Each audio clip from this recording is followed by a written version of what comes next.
Hello students, today we shall take up a very important topic in grammar, same word as noun and verb. Now let's see what is the definition of a noun and a verb. Now we've already done this earlier, but it is nice to revise again. What's a noun? A noun is a word that refers to a person, place, thing, event, substance or quality. For example, nurse, cat, party, oil or poverty. What is a verb? Verb is a word or phrase that describes an action, condition or experience. For example, run, look and feel. These are all verbs.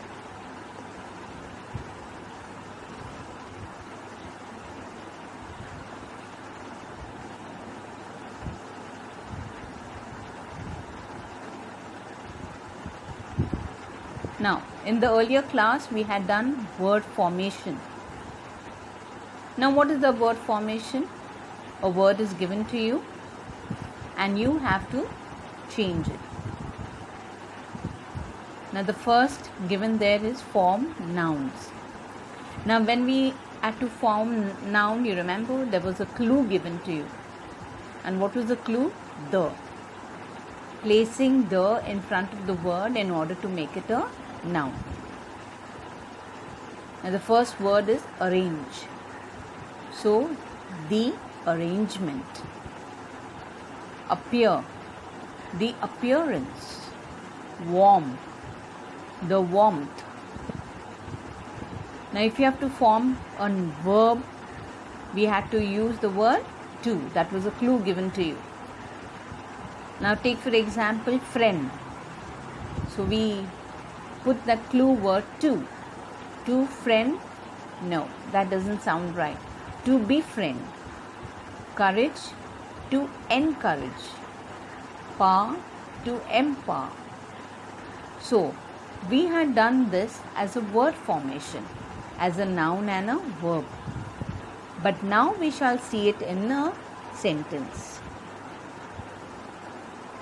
Now let's take an example of the word love.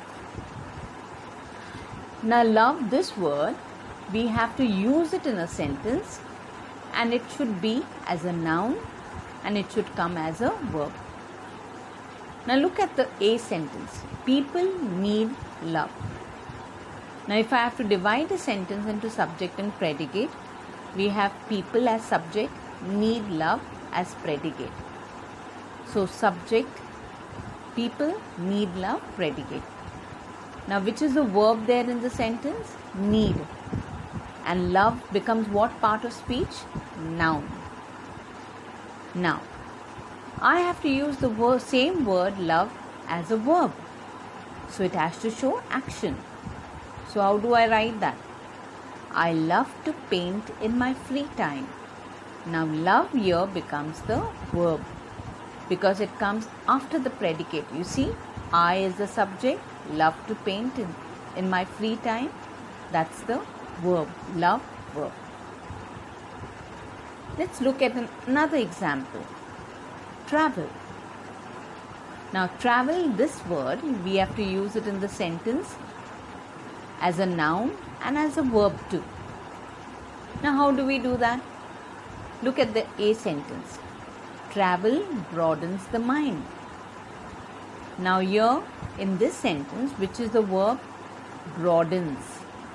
And travel, which is in the subject, that is a noun. Travel broadens the mind. Now if I have to make it a verb, I have to show it as an action, isn't it?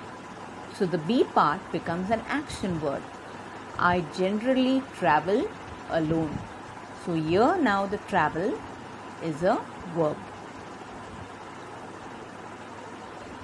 Now let's do this example together. Take the word answer. Now if I have to think of the word answer, which I have to use as a noun in the sentence and the verb in the sentence. So let me think first, how do I put it as a noun? It should not be an action word. His answer was right. Now, which is the verb in the sentence there? Was. We have to try not to put it as a verb when it is a noun. Okay? So, was here becomes the verb and answer becomes the noun. Now, if I have to use it as a verb in the sentence, it has to be an action word. So, I answer my teacher in class. So, that shows action. So, answer here becomes the verb.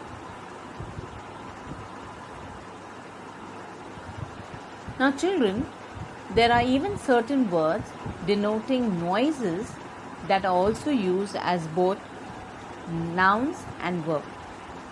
Like, take for example words like bang, bark, grunt, etc.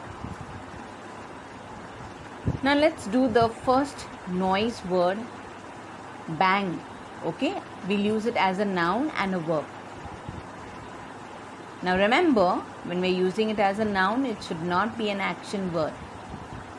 Now take the example, I heard a bang in the garden. Now which is the verb there? Heard. Bang is a noun there. Well, now what is the next thing? We have to make it a verb in the sentence. So now it has to be an action word. So look at the sentence there. She banged the book on the desk.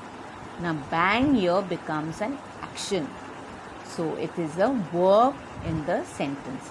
So we have used the word action, the noise word, the word that is denoting noise, bang, as a noun as well as a verb. You must notice the position of the words in the sentence. That's very important.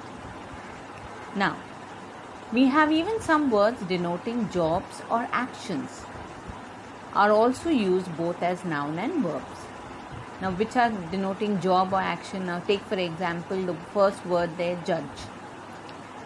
Now, the judge gave the final judgment. Now, that becomes a noun.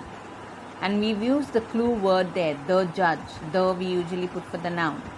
Now, this we can use the clue for not all sentences, but for some sentences we can use this. Okay, so the judge gave the final judgment. Now, if I have to make it a verb, you remember when we did verb formation, we used what? To in front of the verb. So here we can use that. She was invited to judge the competition. So here judge is becoming a action word. Was invited to judge. So judge becomes the verb. Now you can do the remaining words as practice for homework. Okay? Try doing them. You'll surely get it.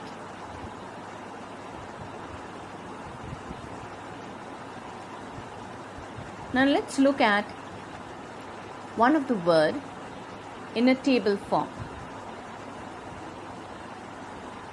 Look at this word, show.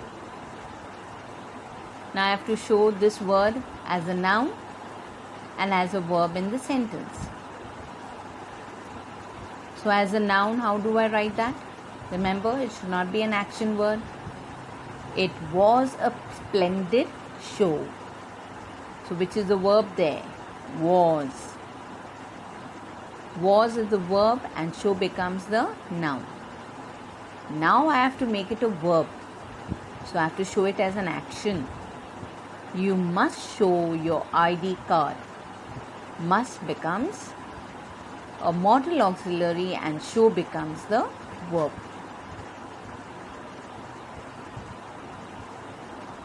Now after doing all this, let's have a little recap of what we've already done. What did we see in the first slide?